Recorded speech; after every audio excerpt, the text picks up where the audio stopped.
As I have said to you, Jainism, Acharanga Sutra, that is the name of the Bible which Jainas follow.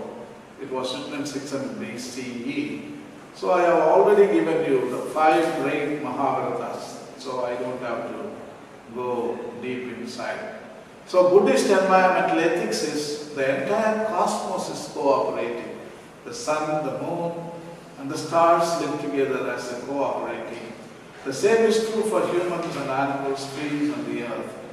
When we realize that the world is a mutual, interdependent, cooperative enterprise, then we can build a noble environment. If our lives are not based on this truth, then we shall perish. Very simply put it, beautiful Buddhist environmental ethics. They are simply telling, we are interdependent. That's it. That's it. That's why the Buddhist philosophy calls it co-rising. When you rise in the morning, you are not rising alone. You are rising with the birds, rest of the creatures, with the flowers, above all with the sun. Sun is rising, you are rising. Sun is setting, you are going to go to bed. It's called co-rising. Such a beautiful thought. That means we are connected. Deeply connected. Our nature is Andam Pindam. We are the same. This is Chanakya, Kaudalya in Arthasastra. He writes in chapter 7. The chapter 7 is about the welfare of all animals. I am giving you one quote here about the elephants. Chanakya writes as follows. On the border of the forest, he should establish a forest for elephants, guarded by foresters.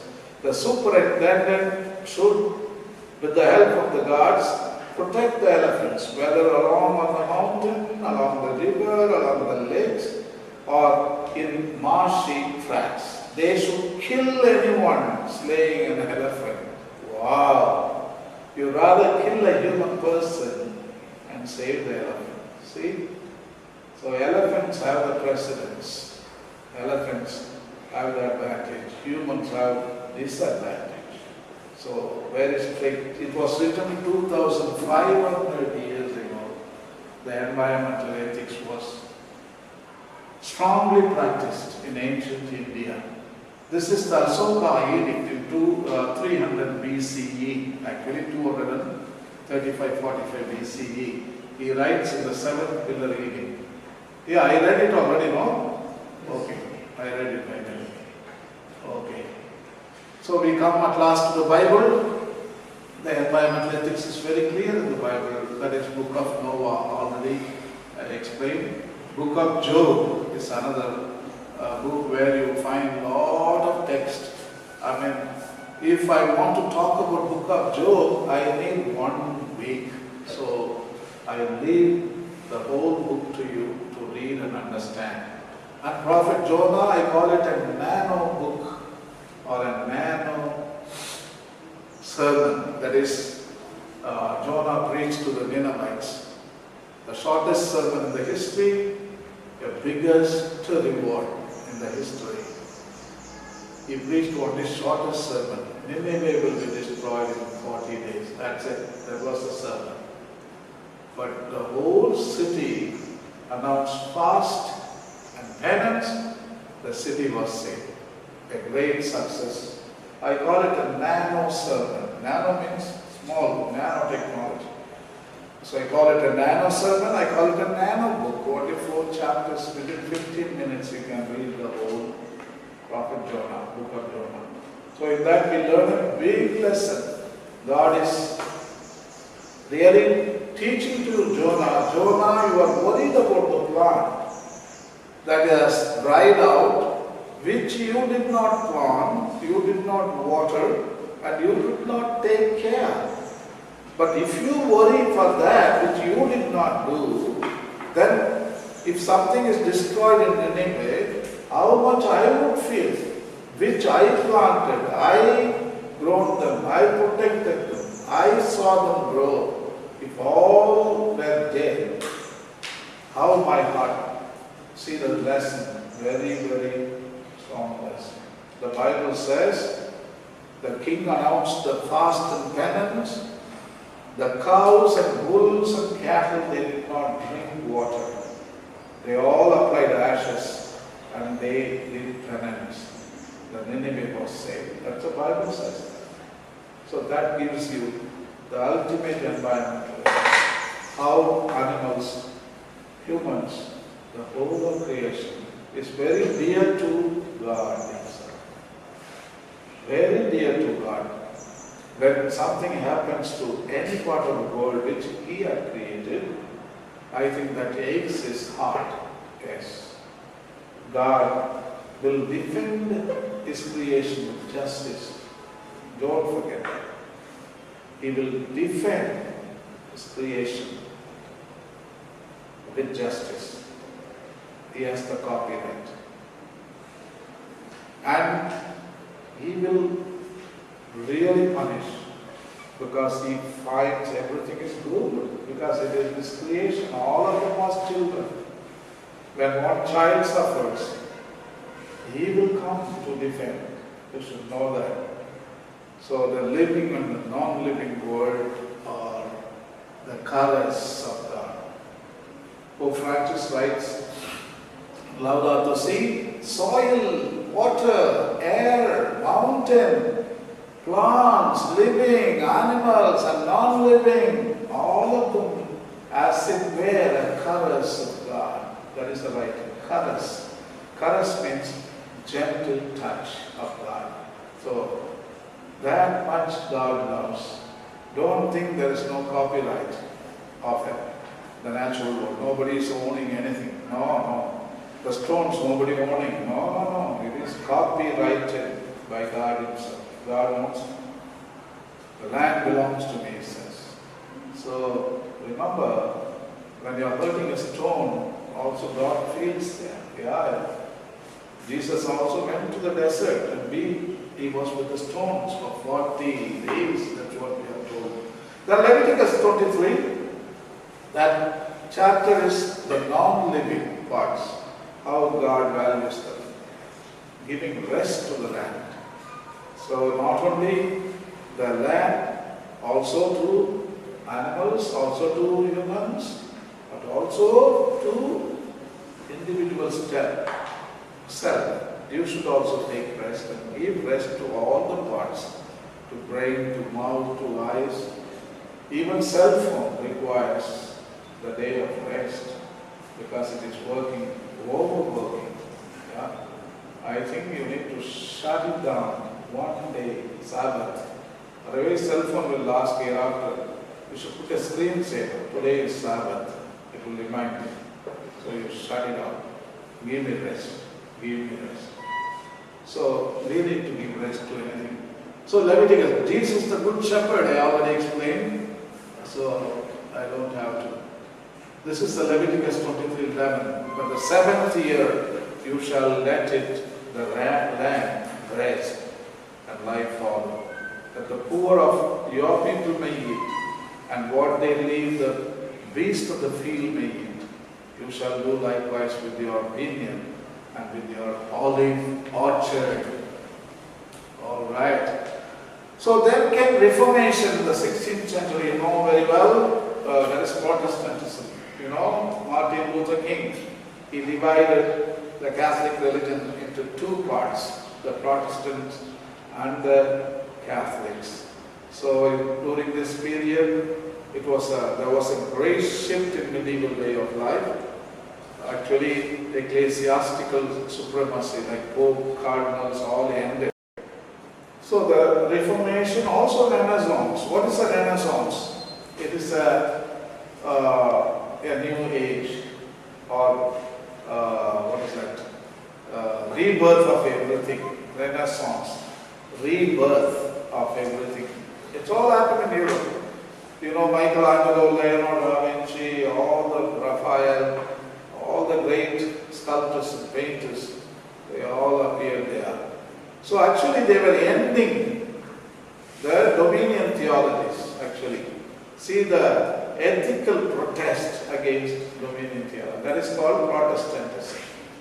They were protesting against dominion theology, stewardship theology. And they were calling for creation-centered approach and deep ecology. So that is called protesting against those three shallow theologies. And they are going for deep ecology. So that is what happened in Reformation period. And Renaissance, that is a new birth. So people rejected Pope, rejected priest, rejected the church supremacy. And they wanted to have a rebirth. Alone we can worship God. God and us, we don't need any middle people. They have been blocking us meeting God, so we don't need any blockage. So French Revolution happened. They killed all the bishops, not all the bishops, most of them, archbishops, cardinals, priests, many priests were killed during French Revolution. So it was a protest against power and control and manipulation and hierarchy, but still we have hierarchy. John Calvin, one of the famous Protestant theologians, he writes beautifully about imago Dei. I mean, we are called the image of God. He is laughing at that kind of statement. He calls it, we are not imago Dei, we are imago Mundi. Mundi means soil. We are image of the soil, he says. If God had formed us of the stuff of the sun or the stars, or if he created any other celestial matter out of which man could have been made, then we might have said that our beginning was honorable. We are made of mud, and this mud is not just on the hem of our gown, or on the sole of our boots, or in our shoes. We are full of it. We are nothing but mud and filth, both inside and outside. There is not on one, yeah, that's a quote. The other one is not there. Okay. Carolinius in 18th century, we have been talking about the 5 kingdoms of life, you know, no? This is the guy, what I was talking about. So Carl Linnaeus, the Swedish botanist, who points out that every creature has its allotted place in the general economy of nature, and no conceivable place stands empty. Each species serves to support others in this intricately connected web of life. Biological naming scheme of nominal nomenclature, that is the thing what he contributed. His work Systema Naturae, that is linear taxonomy. So here comes his classification. This is called the binomial nomenclature, kingdom, phylum, subphylum, class, order, family, genus, species. Every species, the living especially, they have a certificate like this. This is the Aadhaar card for every creature. This is given by Mother Earth itself. This Aadhaar card is provided. And they have a name, they have a kingdom, they have got a place, they have got a copyright, and they have got experience, how many years they have been existing. 2 million of them are classified. That means 20 lakhs. Carolinius has done it. Okay, Rayleigh works and quotes on environmental ethics here. I am not going to read really, I am going to give you the authors. Thomas Gray, James Thomson, William Collins, George Bryan, John Keats, William Wordsworth, Lord Byron, Jones, Wolfgang von Goethe, all of them. They all wrote about these things or this philosophy, scientific value. They talked about value that is found in the natural world. Scientific value, political value, economic value, social argument value, biophilic value, transformative value, intrinsic value, social value, spiritual value, aesthetic value, educational value, historical value, recreational value, moral value, symbolic value. What are these terms mean? You have to find for yourself. William Wordsworth, life is divided into 3 terms, that which was, which is, and which will be. Let us learn from the past to profit by the present, and from the present to live better in the future. Now, we will. Okay, this quote also I will read. That though the radiance which was once so bright be now forever taken from my sight, though nothing can bring back the hour of splendor in the grass, glory in the flowers, we will grieve not, rather find strength in what remains behind. Wow. So he is lamenting about the nature in London. Look at how bad it looks. I mean, will it come back again? No, I don't think it will come back. But some parts of London is still beautiful. Let us preserve them. Instead of crying, Lord, preserve them. So that is what my lesson to you. 80% is already lost. Only 20% remain. That is you and your generation should protect it for the future. All right. All right. This quote is beautiful. Seattle.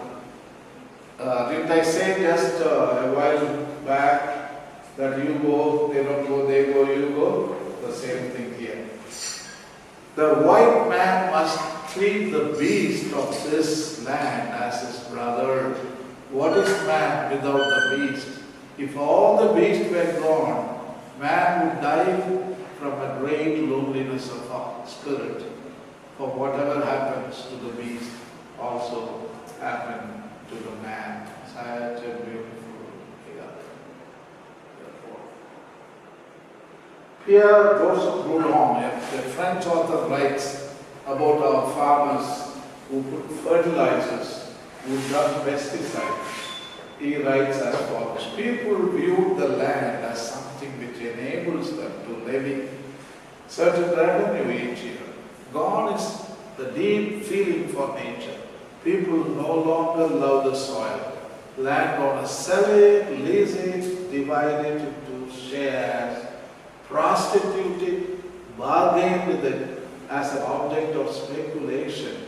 Farmers torture it, violate it, and sacrifice it to their impatient desire for gain. They never become one with it. We have lost our feeling for nature. Reckless, while nature is so beautiful, is it really necessary for man in seizing it to proceed with mathematical precision in exploiting each new conquered domain and then mark his possessions with vulgar constructions and perfectly straight boundaries? If this continues to occur, the harmonious contrast that are one of the beauties of the earth will soon give way to depressing uniformity. Look at, this is the example. Once upon a time there is that harmonious contrast. Every day there was different. Today is different, tomorrow if you come and film, this place is entirely different. But here we mark with precision. See there? There should not be dirt here, no leaves, clean them out. So he calls it depressing uniformity. There are two words you have to watch. Harmonious contrast, that is rubbish, we call it. But he calls it harmonious contrast. Go to the jungle, harmonious contrast, nobody's sweeping it. But here we sweep depressing uniformity. Every day we see boring and boring places because it looks the same. But in nature, every day is different. It looks as if it is a new place. So that is what Reckless is writing here. Okay, there is a literature on water, air and life. I am not going to read that. You can read for yourself. See, Arthur Clarke, he recalls how we misname even the planet. It's a misnomer. How inappropriate to call this planet Earth when it is quite clearly ocean. We should call planet ocean, not planet Earth, because ocean comprises 3/4. So how wrong it is. We should call planet ocean, not planet Earth. That's what he says. Okay, we will go a little. This is eco-theologian Thomas Perry. Please write also this theologian with the other three names. Father Thomas Perry, eco-theologian. That is the book what you need. I already gave the title. You check who is the library books in charge here. You go and check that book for me, The Great Work, if you find. Alright? The Great Work by Thomas Barry. If you find, bring that book to me. I will read this quote and then you can take a break. Without the soaring birds, without the great forest, the free-flowing streams, the sight of the clouds by day and the stars by night, we become impoverished in all that makes us human. The same meaning of Ecclesiastical. No? Both the quotes, they sound similar. Just now a while ago I read, if all the beasts gone, will be impoverished. The same meaning here also. So this man is excellent. You should Google him, eco-theologian Thomas Barry. Only one Catholic eco-theologian we have, that is Thomas Barry. He is a brilliant writer. His writings are excellent. So we can group him together with Thoreau and Muir and all the way up. Alright, 4 of them, that's enough. If you read this 4, I think you will become something. Stephen Hawking, I think computer viruses should count as life. I think it says something about the human nature, that the only form of life we have created so far is purely destructive. We have created life in our own image. Okay, we stop here and then next class will be outside. I'm going to take you out and we go for Pope Francis in his Laudato Si writes about the loss of biodiversity. Biodiversity means the living species, the plants and animals. Actually, there are 10 paragraphs Pope is dedicating, the longest discussion in the first chapter. No other topic gets so much of importance in his eyes. Loss of biodiversity. Species extinction. That is what he is writing. That's why he writes as follows in paragraph number 33. It's not enough, however, to think of different species merely as potential resources to be exploited, while overlooking the fact that they have value in themselves because of us, because of our human activity. Thousands of species will no longer give glory to God by their very existence, nor convey their message to us. We have no such right. Very strong writing. Paragraph 42 and 44, because all creatures are connected, each must be cherished with love and respect. For all of us as living creatures are dependent on one another. It's a deep ecology actually. Pope Francis goes to deep ecology sometimes. He brushes with deep ecology. But most of the time he remains in creation-centered approach model ethics. Church has not come to deep ecology. Because there are a lot of risks in deep ecology. Because we can idolize nature. We make nature as God. So there is a danger there. That's why church is not going to deep ecology, model ethics. Even though Francis of Assisi was a deep ecologist, that the kinetic of the creatures is a deep ecology, model ethics. But church doesn't go there yet. But this paragraph is deep ecology. We were not meant to be inundated by cement, asphalt, glass and metal, and deprived of physical contact with nature. See here, we are not supposed to live in cement, asphalt, glass, metal. No, this is not our habitat. This is not our setting. Our setting is there. Trees, flowers, meadows, lakes. We belong there. We don't belong here. Whatever we do is just considered to be only lamentation. Take me, take me and leave me there, leave me there. That is what we are lamenting. All these lessons are nothing but lamentations. You are crying out only one thing. Please take us and leave me in the meadow. I don't belong here.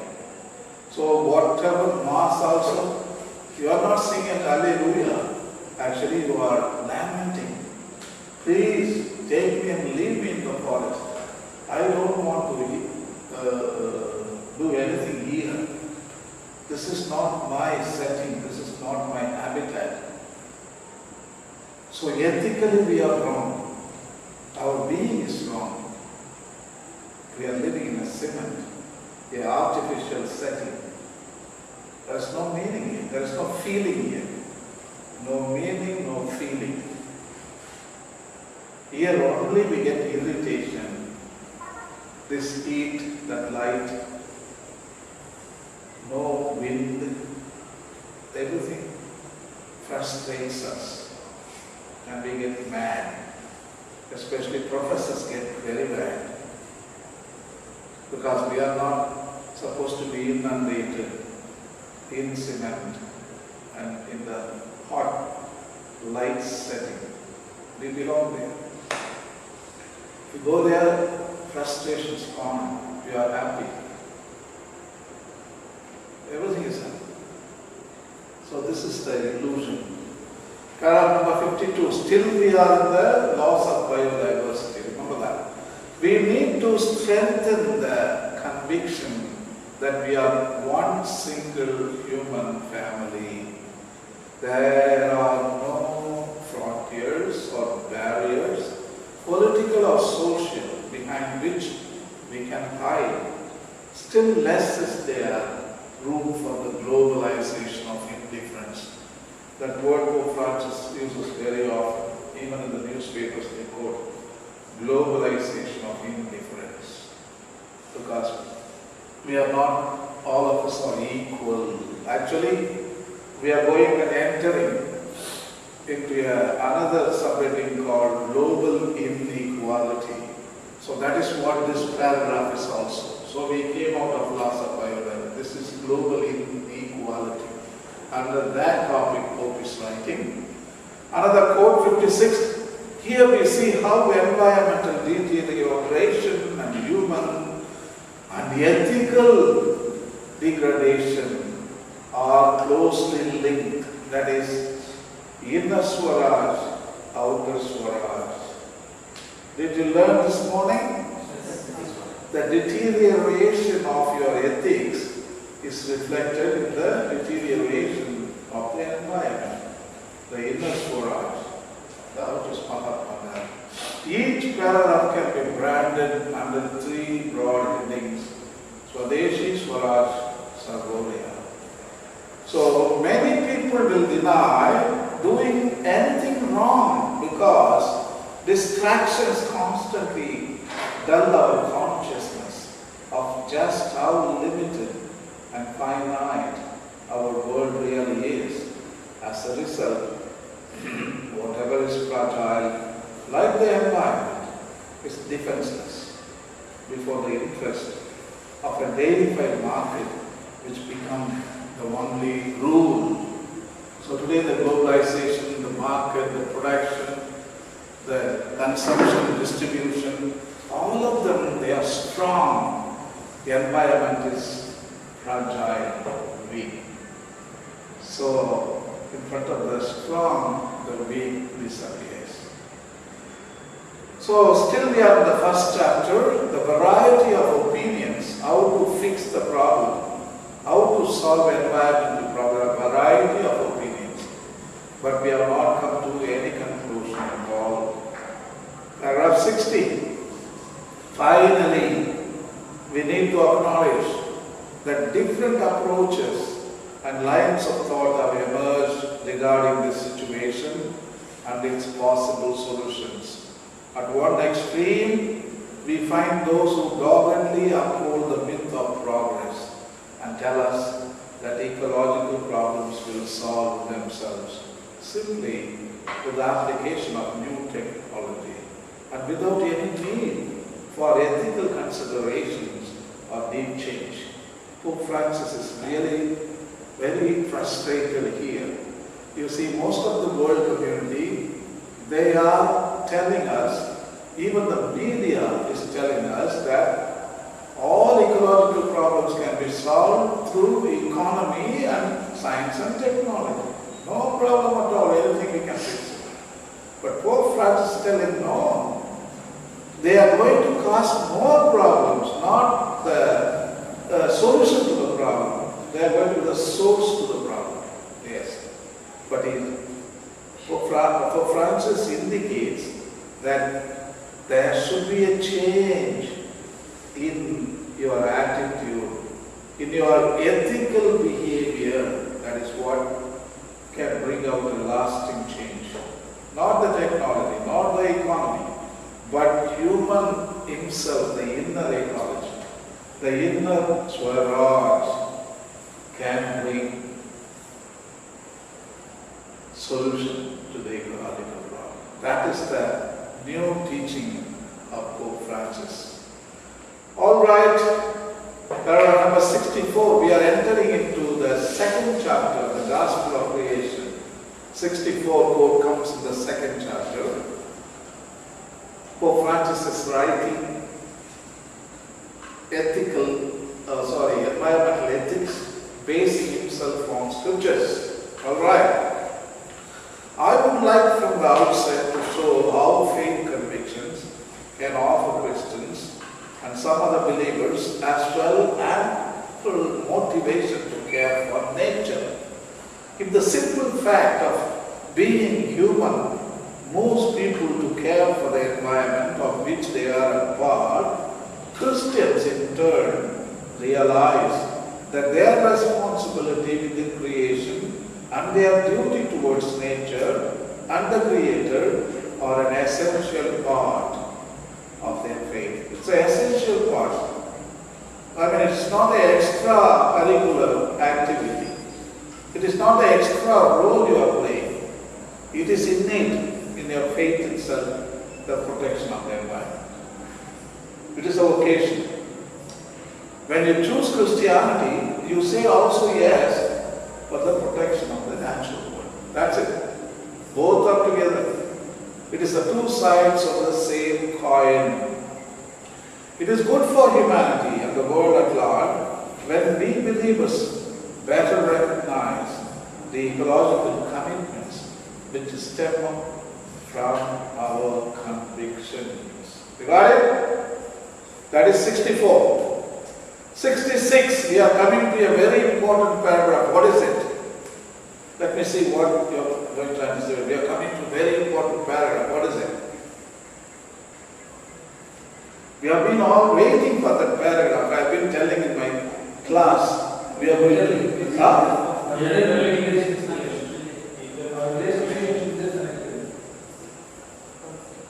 I have been telling... Yeah, what is that? What paragraph I told you? Sustainable development. What paragraph I told you?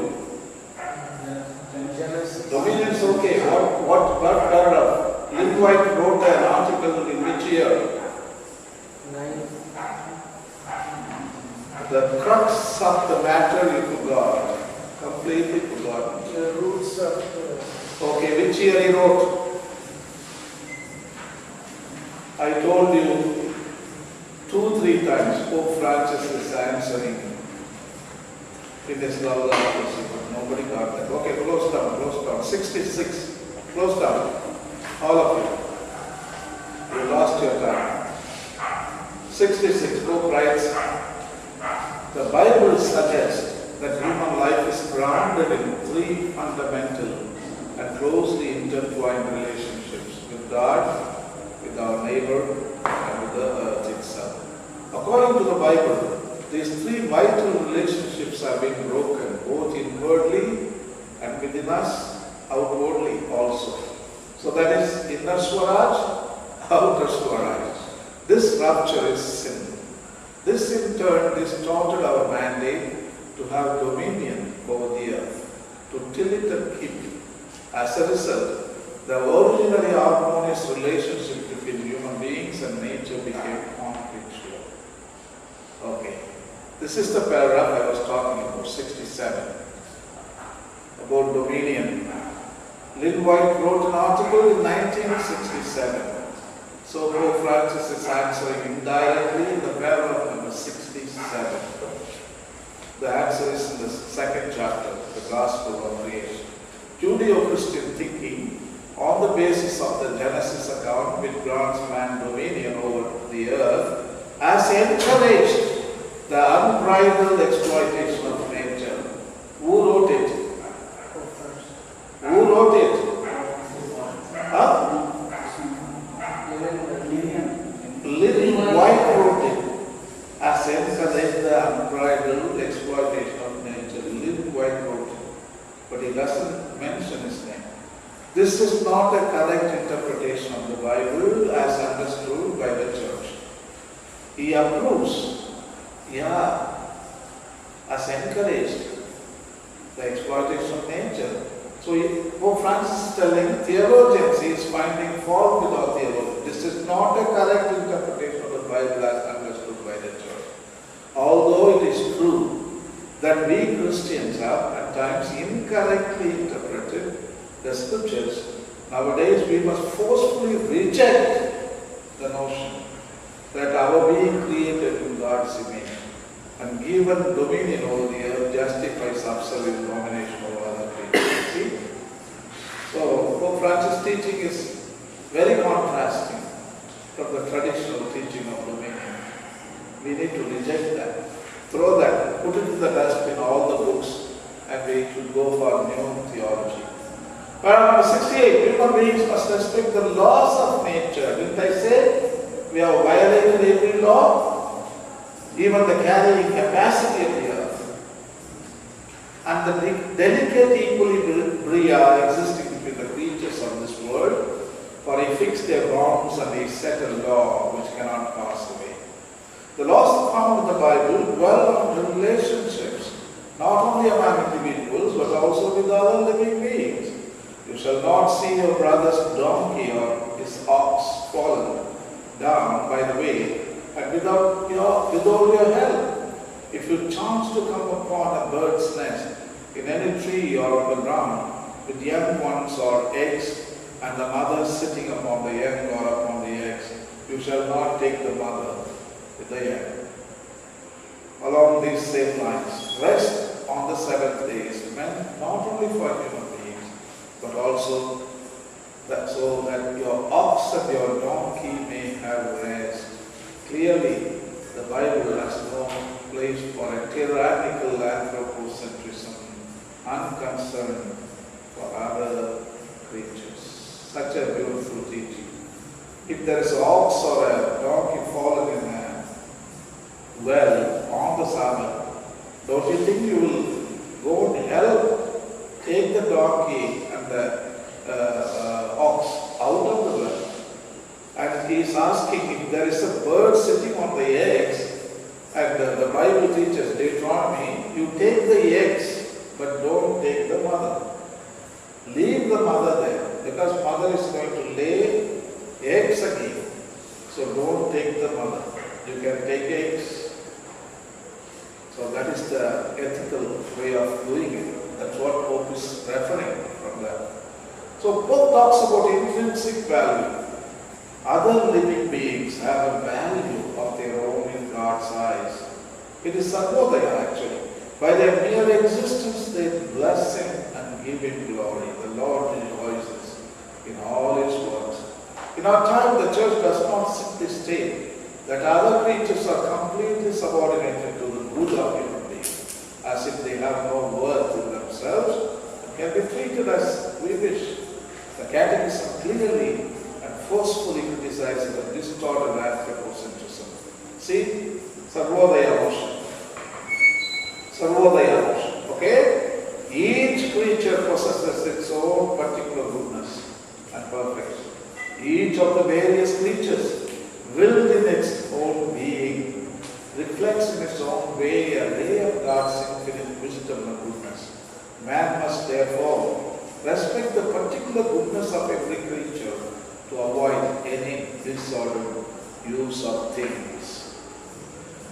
71 paragraph, the biblical tradition clearly shows that this renewal entails recovering and respecting the rhythms inscribed in nature by the hand of the Creator.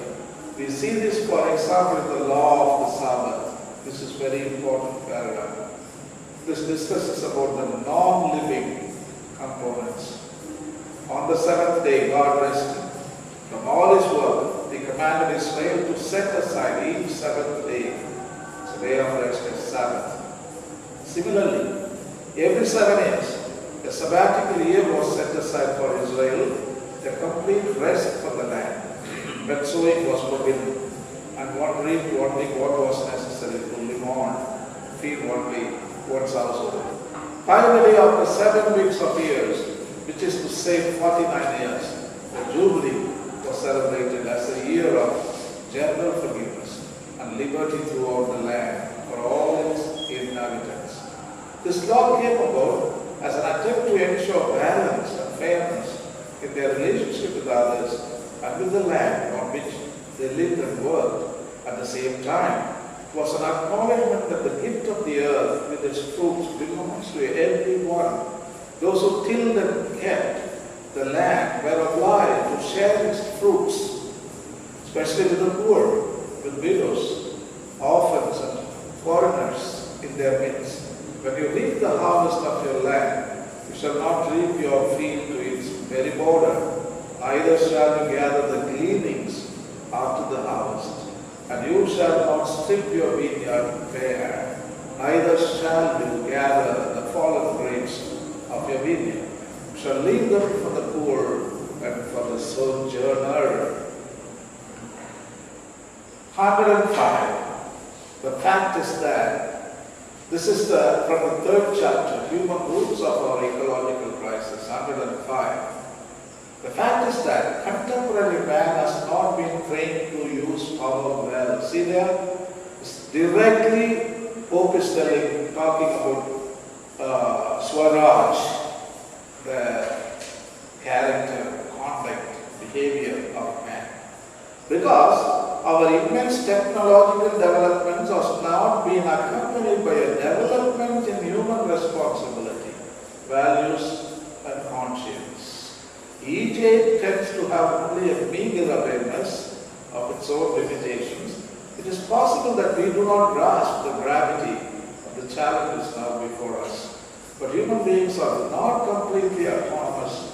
Our freedom fades when it is handed over to the blind forces of the unconscious, of immediate needs, self-interest, and of violence. We cannot claim to have a sound ethics, a culture, and spirituality genuinely capable of setting limits and teaching clear-minded self-restraint. It's a very strong paragraph. In other words, there is no ethics, there is no self-rule. 110. A science which would offer solutions to the great issues would necessarily have to take into account the data generated by other fields of knowledge, including philosophy and sociology. But this is a difficult habit to acquire today. Nor are there genuine ethical horizons to which one can appeal. Life gradually becomes a surrender to situations conditioned by technology, itself viewed as the principal key to the meaning of existence. This paragraph is calling all of us to a bold cultural revolution. You know why Pope is calling for revolution? Because 2 revolutions destroyed the natural world. 1850 Industrial Revolution, 1960s Green Revolution. These are the 2 revolutions that caused the ecological crisis. So Pope is calling for another counter evolution, for reformation, for renewal. We are talking about renewal, alright? So for renewal, we have to go for a cultural revolution. All of this shows the urgent need for us to move forward in a bold cultural revolution. Science and technology are not neutral. From the beginning to the end of the process, various intentions and possibilities can take on distinct shapes. Nobody is suggesting a return to the Stone Age, but we do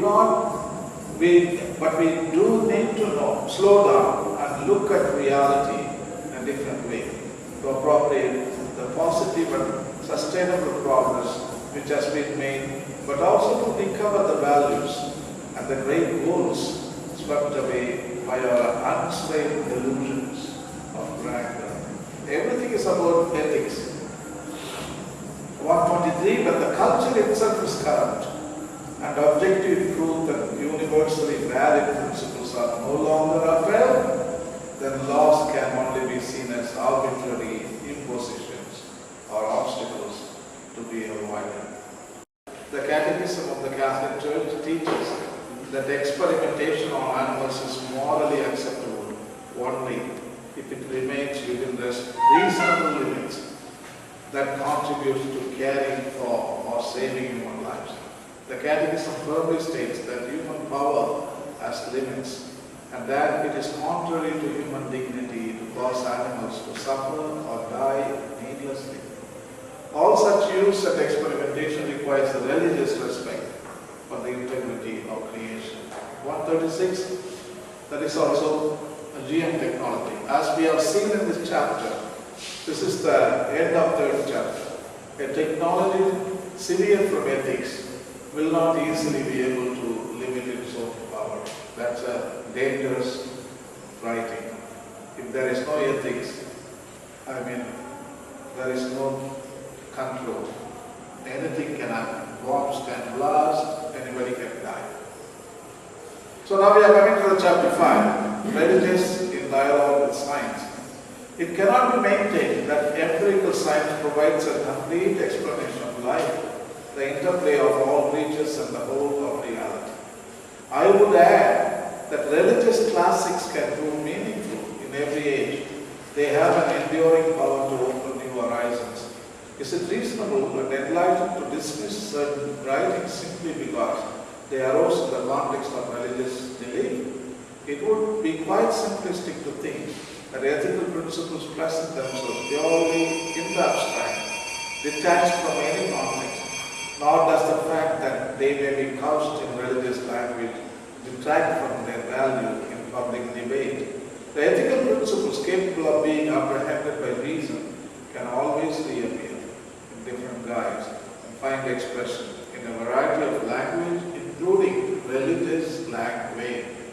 Yet all is not lost. Human beings, while capable of the worst, are also capable of rising above themselves, choosing again what is good and making a new start, despite their mental and social conditioning.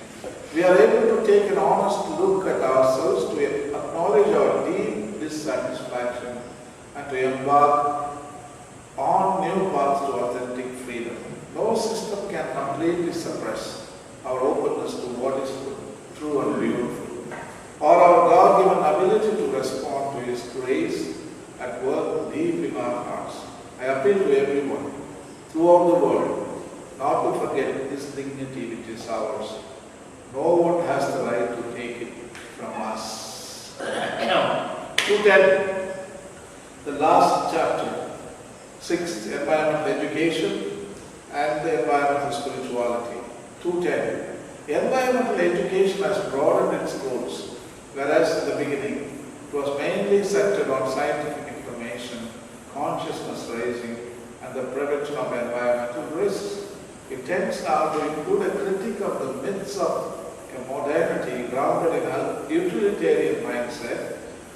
It seeks also to restore the various levels of ecological equilibrium, establishing harmony with ourselves, with others, with nature, and other living creatures, and with God.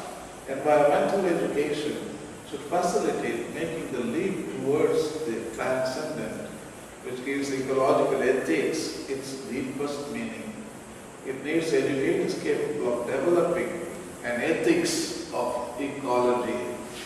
The existence of the laws and regulations is insufficient to curb bad conduct, even when effective means of enforcement are present. Only by cultivating sound virtues will people be able to make a selfless ecological commitment. A person who regularly uses less heating and wears warmer clothes shows the kind of convictions and attitudes which help to protect the environment. There is no nobility in the duty to care for creation through little daily actions. 220. This conversion, that is ecological conversion, Pope talks about, calls for a number of attitudes which together foster a spirit of generous care, full of tenderness. First, it entails gratitude and gratuitousness, a recognition that the world is God's loving gift. Do not let your left hand know what your right hand is doing. Second, it also entails a loving awareness that we are not disconnected from the rest of creatures, but joined in a splendid universal communion. As believers, we do not look at the world from within, but from within. This is orangutan, 95% identical, gorilla, 97%, 98% bonobo, 99.9% identical with human beings. That's it, Pope is writing. We are not disconnected from the rest of creatures, but joined in a splendid universal communion. See here, human being and chimpanzee. Look at the linear classification, almost the same. Only the last, we are Homo sapiens, they are troglodytes. So until kingdom same, phylum same, class same, that's what makes it 99.9% identical with human beings. Even gorilla, same. Orangutan, from kingdom to family, all are same. That's why they are known as apes. 229. We must regain the conviction that we need one another, that we have a shared responsibility for others and the world, and that being good and decent are worth it. We have had enough of immorality and the mockery of ethics, goodness, faith, and honesty. It is time to acknowledge that light-hearted superficiality has done us no good. When the foundations of social life are corroded, what ensues are battles over conflicting interests, new forms of violence and brutality, and obstacles to the growth of genuine culture of care for the environment. In Tamil poem, there is a beautiful poetry written by Sangam writers, especially Jaina writers. Punnum, Porulum, Bogarum, Allah, Ninpal, Anum, Arunum, Aranum. See Aram? Aram, yes. We don't want gold, silver, and money. We want Aram, yes. Righteousness, justice. So that is the marker of human person. When you don't have ethics, you are no more a human person. You cease to be a human. So I think we lost that trait in us. We need to restore it. So I think we finished the lesson. Ponnum, Porulum, Bogarum, Allah. And Val, Anum, Arulum, Aranum. Alright? So I don't want gold, I don't want material wealth, I don't want cultural wealth, I don't want pleasure, but what I want is the Aran, the biological wealth. That's it. The nature. I want to build nature. Ninpal, Angum, Arulum, Aranum. Actually, the two God, they are talking, but we can imagine that we are talking to nature. So this is my website, planetschange.com. You can download the books there. Alright? So I think we finished the lesson and you are free to go.